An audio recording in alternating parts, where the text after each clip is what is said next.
Welcome to பணியும் வைப்போம். NTPC exam previous இயர்ல பிசிக்ஸ்ல இந்த மாதிரிலாம் கொஸ்டின்ஸ் கேட்டாங்கன்னு சொல்லிட்டு டாபிக் வைஸ் பார்த்துட்டு இருக்கோம். நம்ம first topic unit and measurement complete பண்ணியாச்சு. Second topic work power energy ரிலேட்டடா இந்த மாதிரிலாம் கொஸ்டின்ஸ் கேட்டுங்கன்னு சொல்லிட்டு ஒவ்வொன்றா பார்த்தலாம். இதுல முதல் கொஸ்டின்ஸ் வந்து பாருங்களேன். Which energy of the wind does the windmill use? ரொம்ப பேசிக்கான கொஸ்டின் தான். நம்ம எல்லா கொஸ்டினுமே எந்த டேட்ல கொஸ்டின்ஸ் வந்து கேட்டாங்கன்னு சொல்லி மென்ஷன் பண்ணிடுவோம். அண்ட் ஆல்சோ இந்த கிளாஸுக்கான பிடிஎஃப் நான் டெலிகிராம் சேனல் பணியும் வாய்ப்பில் அப்லோட் பண்றேன். நீங்க ரிவிஷன் சீரிஸா யூஸ் பண்ணிக்கலாம். இந்த கேள்வி வந்து காற்றால வந்து எந்த ஆற்றல பயன்படுத்தணும்னு கேட்கறாங்க. அதாவது இது எல்லாமே இந்த இருக்க 4 ஆப்ஷனுமே என்ன அப்படின்னா கரண்ட் வந்து ப்ரொடியூஸ் தான் பண்ண போறாங்க. பட் ஒவ்வொன்றும் ப்ரொடியூஸ் பண்றதுக்கு யூஸ் பண்ற எனர்ஜி வந்து வேற வேறையா இருக்கும். இப்போ ஃபர்ஸ்ட் ஆப்ஷன் தெர்மல் எனர்ஜி இருக்கு பாத்தீங்கன்னா, தெர்மல் பவர் பிளான்ட் நிலக்கரி எரிக்கிறதுனால என்ன கரண்ட் எலக்ட்ரிசிட்டி ப்ரொடியூஸ் பண்ணுவாங்க, இது வராது. அடுத்து கைனெட்டிக் எனர்ஜி. இப்ப நம்ம காத்தாலன்னா என்ன சொல்லுவோம், காத்து அடிக்கனால ரெக்க சுத்தும், ரெக்க சுத்துது, சுத்துனா என்ன இயங்குது, அப்ப இயங்கும் போது என்ன சொல்லுவோம் இயக்க ஆற்றல். அப்ப என்ன காத்தாலையில இருக்கிற ஆற்றல் வந்து இயக்க ஆற்றல் கைனெட்டிக் எனர்ஜி. இந்த எனர்ஜி யூஸ் பண்ணி தான் என்ன பண்ணணும்னா அது வந்து கரண்ட்டை வந்து ப்ரொடியூஸ் பண்ணும். மூணாவது ஹீட் எனர்ஜி. ஹீட் எனர்ஜி என்ன, இப்ப சோலார் செல்லாம் இருக்குன்னு வச்சுன்னா எல்லாமே என்ன டைரக்டா வந்து ஹீட்டை வந்து அப்சர்வ் பண்ணிட்டு அதுல இருந்து என்னன்னா கரண்ட் வந்து ப்ரொடியூஸ் பண்றது. அடுத்து ஹைட்ரோ எனர்ஜி. ஹைட்ரோ அப்படின்னு வந்தாவே என்ன வாட்டர். வாட்டர் வரும்போது என்ன டேம் வந்துடும். அப்ப டேம்ல அங்க ஸ்டோரா இருக்கிற எனர்ஜி அதை வச்சு என்ன பண்ணுவாங்க, அங்க இருக்கிற வாட்டரை வச்சு டர்பைனை சுத்த வைப்பாங்க. அதன் மூலம் வந்து கரண்ட் வந்து ப்ரொடியூஸ் பண்ணுவாங்க. இப்ப இந்த கொஸ்டினுக்கு ஆன்சர் என்ன, காற்றாலை எந்த ஆற்றலை பயன்படுத்தணும் கைனெட்டிக் எனர்ஜி. அதெல்லாம் ஆப்ஷன் வந்து பி தான் வரும். இதெல்லாம் என்ன அப்படின்னா நம்ம என்சிஆர்டில இல்ல நம்ம நார்மலாவே பேசிக்காவே லேர்ன் பண்ணிருப்போம். ஃபார்ம் ஆஃப் எனர்ஜி அப்படின்னு இருக்கும். இல்ல நிறைய டைப் ஆஃப் எனர்ஜி சொல்லுவோம். Nuclear energy, potential energy, kinetic energy, chemical, thermal, electric energy, magnetic energy, இந்த மாதிரி டைப் ஆஃப் எனர்ஜி எல்லாத்துமே கொஞ்சம் வந்து தெரிஞ்சு வச்சுக்கோங்க. ரொம்ப பேசிக்கா கேட்கும்போது நம்மளால ஈஸியா ஆன்சர் பண்ணிடலாம். அடுத்து போயிடலாம். அடுத்த கொஸ்டின்ஸ் பாருங்களேன். What is the unit of measurement used for measuring the energy requirement of the human body? இதுவும் சிம்பிளான கொஸ்டின் தான். ஏன்னா மனித உடல்ல நம்ம ஆற்றல் தேவையை இதன் மூலம் அளவிடுவோம். இந்த 4 ஆப்ஷன்ல பாருங்க, டெஃபினட்டா கலோரி தான் வரும். ஏன்னா நம்ம ஒரு பொருள் இப்ப ஹார்லிக்ஸ் இருக்கு இல்ல பூஸ்ட் இருக்குன்னா நிறைய பொருளை பார்க்கும்போது என்னன்னா கலோரி மென்ஷன் பண்ணியிருப்பாங்க. அப்ப என்ன அதுல அவ்வளோ ஆற்றல் வந்து இருக்கு, அதை நம்ம சாப்பிடும் போது நம்மளுக்கு அந்த எனர்ஜி கிடைக்கும்னு அர்த்தம். அப்ப இதுக்கு சம்பந்தப்பட்ட கரெக்ட் ஆன்சர் வந்து டி தான் வரும். மிச்சம் 3 ஆப்ஷன் பாருங்களேன். இந்த எர்க்கு ஜூலு ஓம் இருக்கு பாத்தீங்களா, இது எதோட சம்பந்தப்பட்ட கான்செப்ட் அப்படின்னா ஒர்க்கு ஃபண்டமெண்டல் லேர்ன் பண்ணும்போது என்ன லேர்ன் பண்ணிருப்பீங்கன்னா சிஜிஎஸ் யூனிட் அப்படின்னு வந்து சொல்லுவாங்க. அது என்ன சிஜிஎஸ் யூனிட் தான். இப்ப எஸ்ஐ யூனிட் அப்படின்னு ஒன்று சொல்றோமா, அதே மாதிரி வந்து என்னன்னா சிஜிஎஸ் யூனிட்னு சொல்லுவாங்க. சி ஃபார் என்னன்னா சென்டிமீட்டர் அப்படின்னு சொல்லுவாங்க. C for centimetre, G for வந்து கிராம் அப்படின்னு சொல்லுவாங்க, எஸ் ஃபார் வந்து செகண்ட் அப்படின்னு சொல்லுவாங்க. அதாவது ஒன்றும் கிடையாது, ஒரு பொருள் ஏதாவது ஒன்று வந்து எஸ்ஐ யூனிட்ல சொல்றாங்கன்னா அதோட அளவா சொல்லுவாங்களா. அதே ஒரு மைனூட் லெவல ரொம்ப ரொம்ப ரொம்ப ரொம்ப மைனூட் லெவல போகும்போது அதை சிஜிஎஸ் யூனிட்ல வந்து சொல்லுவாங்க. எஸ்ஐ யூனிட் ஆஃப் ஒர்க் வந்து என்ன சொல்லுவாங்கன்னா ஜூல் அப்படின்னு சொல்லுவாங்க. சிஜிஎஸ் யூனிட் என்ன சொல்லுவாங்கன்னா எர்க் அப்படின்னு சொல்லுவாங்க. இப்போ 1 ஜூலையும் இந்த எர்க்கோட ஈக்குவலன்ட் பண்ணணும் அப்படின்னு பார்த்தா 1 ஜூல்ஸ் ஈக்குவல் டு 10⁻7 வந்து எர்க் சொல்லுவாங்க. ஏன் என்ன சொன்னேன், ஜூலை விட எர்க் வந்து ரொம்ப கம்மியான வேல்யூ. சிஜிஎஸ் யூனிட்னாவே ரொம்ப லோ இதுல வந்து என்னன்னா அளவு கொண்டது. அதனால அது ஈக்குவேட் பண்ணும்போது 10⁻7 வந்து எர்க் சொல்லுவாங்க. இதெல்லாம் எதுக்கு சொல்றேன்னா இந்த மாதிரி ஜூலு எர்க்கு இதெல்லாம் இருக்கு. இந்த ஒர்க் கான்செப்ட்ல நீங்க லேர்ன் பண்ணிருக்கணும். அதை வச்சுதான் என்ன பண்ண முடியும்னா இந்த இதை நம்ம எலிமினேட் பண்ண முடியும். இந்த இடத்துல வந்து ஆப்ஷன்ஸ் வந்து ஈஸியா கொடுத்துட்டாங்க. பட் சப்போஸ் வந்து கொடுக்கல அப்படின்னா நம்மளுக்கு தெரிஞ்சிருக்கணும்ல, அதுக்காக சொல்றேன். அப்ப ஏற்கனவே என்னன்னு பார்த்தாச்சு, ஜூல் என்னன்னு பார்த்தாச்சு. ஓம்னா என்ன, ஓம் எதோட எஸ்ஐ யூனிட்னா மின் தடையோட எஸ்ஐ யூனிட். அதாவது ரெசிஸ்டரோட வந்து எஸ்ஐ யூனிட் தான் என்னன்னா ஓம். யாரு கண்டுபிடிச்சு பண்ண, ஓம்ஸ் என்பவர் வந்து கண்டுபிடிச்சிட்டாரு. அது சம்பந்தப்பட்டது என்ன, ஓம்ஸ்லாம் இஸ் ஈக்குவல் டு ஐஆர். சும்மா வந்து ரிமூவ் பண்ணீங்க, எங்கேயாவது நம்ம வந்து யூஸ் பண்ணுவோம். சரி, அடுத்த கொஸ்டின்ஸ் வந்து போயிடலாம். இந்த கொஸ்டின் பாருங்களேன்.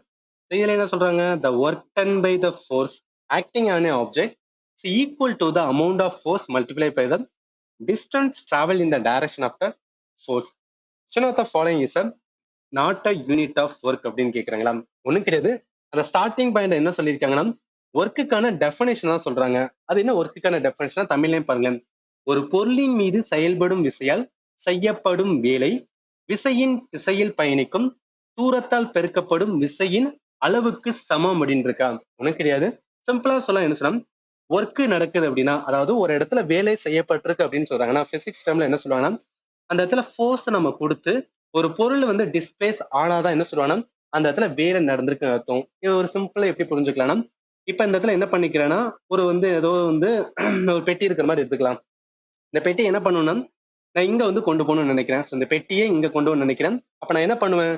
இந்த சைடு நான் ஃபோர்ஸ் கொடுப்பேன் ரைட்டா? இந்த சைடு ஃபோர்ஸ கொடுத்தா, இந்த பெட்டி வந்து என்னன்னா, இங்க வந்து வரும். அப்ப என்ன இருக்கு? நான் ஃபோர்ஸ கொடுத்தனால இந்த பொருள் எம் நிறை கொண்ட பொருள் ஒரு 10 கிலோ வந்து நிறை இருக்குன்னு வச்சுக்கலாம்.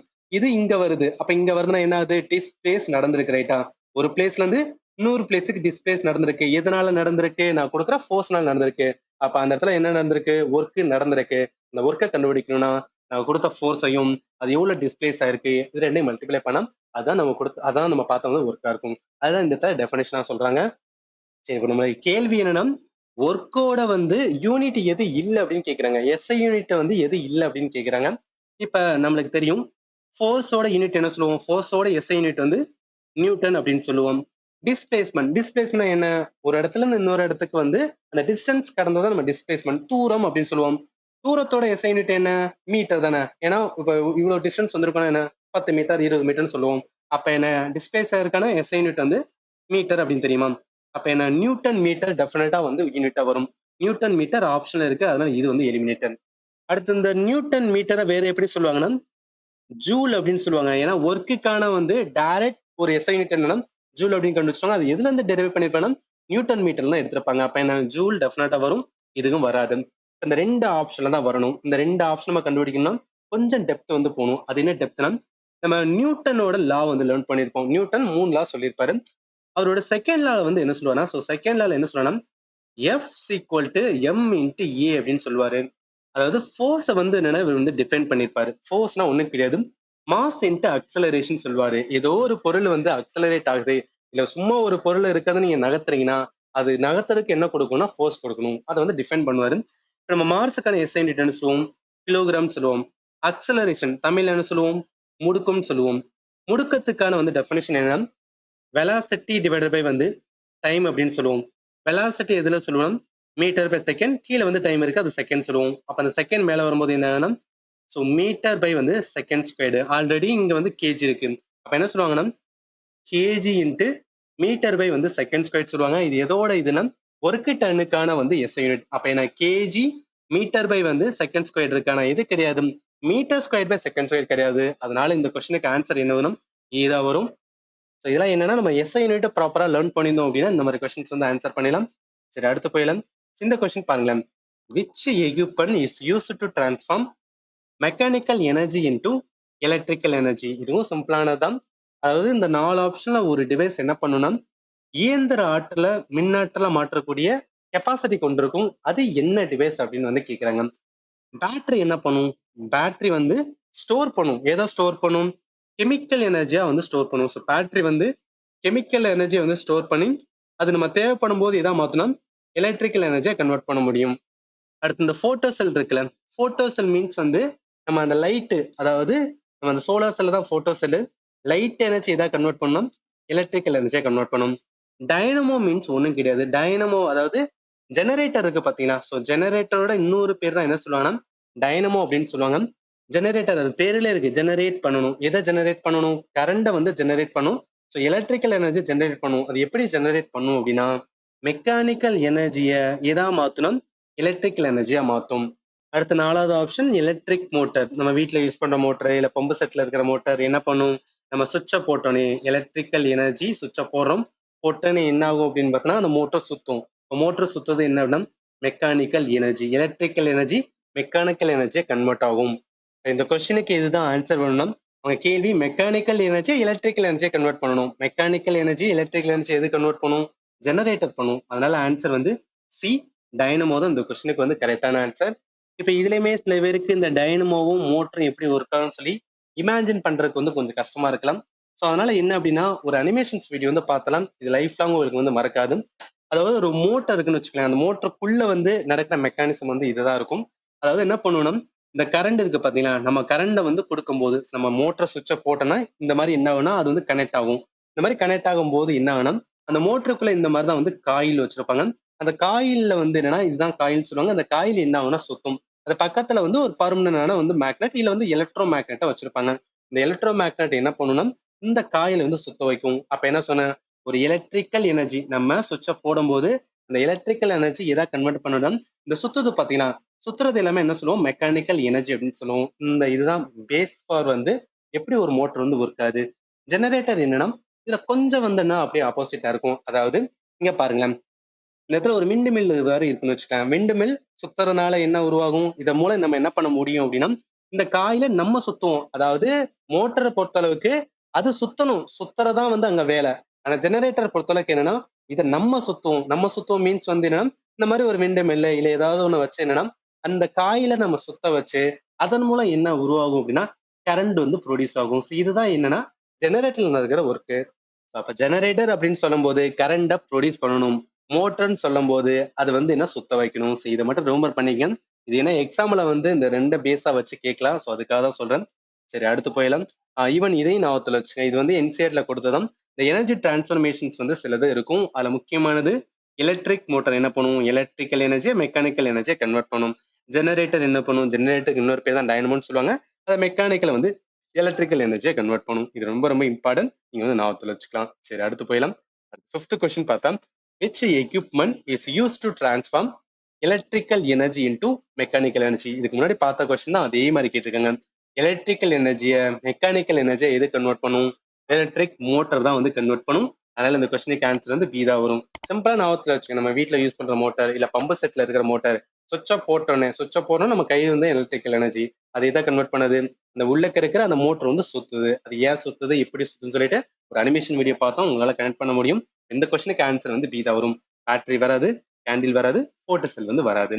அடுத்து போயிடலாம். அடுத்த கொஸ்டின் பார்த்தோம்னா சார் இதை மட்டும் நான் வந்து தமிழ்ல வந்து டிரான்ஸ்லேட் பண்ண மறந்துட்டேன். மைக்ரோஃபோன் கன்வெர்ட் அப்படின்னு சொல்றாங்க. ஸோ மைக்ரோஃபோன் அதாவது அந்த எனர்ஜி டிரான்ஸ்ஃபர்மேஷன்ல ஃபர்ஸ்ட் இருக்கிறதே வந்து மைக்ரோஃபோன் தான். மைக்ரோஃபோன் ஒன்றும் கிடையாது. மைக் டெஸ்டிங் 1 2 3 அப்படின்னு சொல்லிட்டு வந்து பேசுவாங்கல்ல, கையில வச்சு பேசுறதா வந்து மைக்ரோஃபோன். தமிழ்ல வந்து ஒலி வாங்கின்னு சொல்லுவோம். அது என்ன பண்ணோம், நம்ம பேசுவோம், பேசுறது சவுண்டு. அந்த சவுண்டை இதை கன்வெர்ட் பண்ணோம் எலக்ட்ரிக்கல் எனர்ஜியை கன்வெர்ட் பண்ணும். நம்ம பேசும்போது அதை எதுல வாங்கும் அப்படின்னு பார்த்தீங்கன்னா அந்த மைக்ரோஃபோன் வாங்கி ரொம்ப பெருசா காட்டும். இந்த பெருசா காட்டுறதுக்கான ரீசன் வந்து அது இதை கன்வெர்ட் பண்ணப்படுதுன்னா எலக்ட்ரிக்கல் எனர்ஜியை கன்வெர்ட் பண்ணப்படுது. அந்த எலக்ட்ரிக்கல் எனர்ஜி என்னன்னா ரொம்ப ஆம்பிளிஃபை பண்ணி காமிக்கனால நம்மளுக்கு சவுண்டு வந்துன்னா ரொம்ப தூரத்துக்கு ரொம்ப பேருக்கு கேட்கற மாதிரி வந்து மாற்றும். அதனால என்ன, மைக்ரோஃபோன் வந்து இதை கன்வெர்ட் பண்ணும் அப்படின்னா சவுண்டு எனர்ஜியை எதை கன்வெர்ட் பண்ணும், எலக்ட்ரிக்கல் எனர்ஜியை கன்வெர்ட் பண்ணும். அதனால இந்த கொஸ்டினுக்கு ஆன்சர் வந்து இதா வரும். இதெல்லாம் சிம்பிளா இருக்கிற மாதிரி தான் இருக்கும். பட் சின்ன மிஸ்டேக் பண்ணாலும் வந்து மொத்தமும் மாத்தி விட்டுரும். ஸோ நல்லா வந்து கிளாரிட்டியா லேர்ன் பண்ணணும். அடுத்து பாருங்களேன், which one of the following is a unit of acceleration. முடுக்கத்தோட அழகு கேட்குறாங்க. ஒன்றும் கிடையாது. நம்ம அக்சலரேஷன் சிம்பிள் வந்து ஏ அப்படின்னு சொல்லுவோம்.